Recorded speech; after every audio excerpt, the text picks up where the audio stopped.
మనకి ఈరోజు ICC bowlers test rankings అయితే రిలీజ్ చేయడం జరిగిందనమాట. అయితే ఈ లిస్ట్లో కనుక మీరు ఒక్కసారి చూసుకుంటే టాప్ 10లో ఏకంగా 5 ఆస్ట్రేలియన్ బౌలర్సే ఉన్నారు. సో మరి ఈ లిస్ట్లో కనుక ఫస్ట్ ఒకసారి చూసుకుంటే ఫస్ట్ ప్లేస్లో మనకి 901 పాయింట్స్తో ఏకంగా బుమ్రా ఫస్ట్ ప్లేస్లో అయితే ఆక్రమించుకోవడం జరిగింది. సో దాని తర్వాత సెకండ్ పొజిషన్లో కనుక మీరు చూసుకుంటే కగిసో రబాడా 851 పాయింట్స్తో సెకండ్ ప్లేస్లో అయితే ఉన్నాడు అనమాట. అయితే మరి వీళ్ళిద్దరి మధ్య డిఫరెన్స్ చూసుకుంటే ఏకంగా 15 పాయింట్స్ ఉన్నాయి.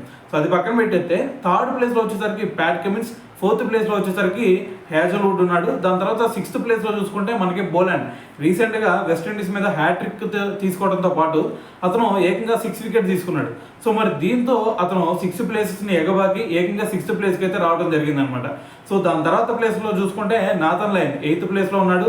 దాని తర్వాత మిచెల్ స్టార్క్ వచ్చేసరికి 10th పొజిషన్లో అయితే ఉన్నాడు అనమాట. సో మరి ఓవరాల్గా చూసుకుంటే ఈ 10 పొజిషన్లో ఏకంగా ఆస్ట్రేలియన్ బౌలర్సే మరి 5 ఉన్నారు. సో మరి దాని తర్వాత చూసుకుంటే మరి మనకి ఇంకొక బౌలర్ కనిపిస్తున్నాడు, ఎవరు షమర్ జోసెఫ్. మన డే అండ్ నైట్ మ్యాచ్లో చూసుకుంటే అతను ఏకంగా 8 వికెట్స్ తీశాడు. ఆ 8 వికెట్స్తో అతను ఏకంగా 15 పాయింట్స్ 15 పొజిషన్స్ని ఎగబాకి మరి 14th పొజిషన్కి అయితే రావడం జరిగిందనమాట. సో మరి ఏదైనా సరే మరి ఈ పాయింట్స్ టేబుల్ మరి ఈ లిస్ట్లో కనుక మనం ఒకసారి చూసుకుంటే ఆస్ట్రేలియన్ బౌలర్స్ పూర్తిగా డామినేట్ చేశారని చెప్పాలి.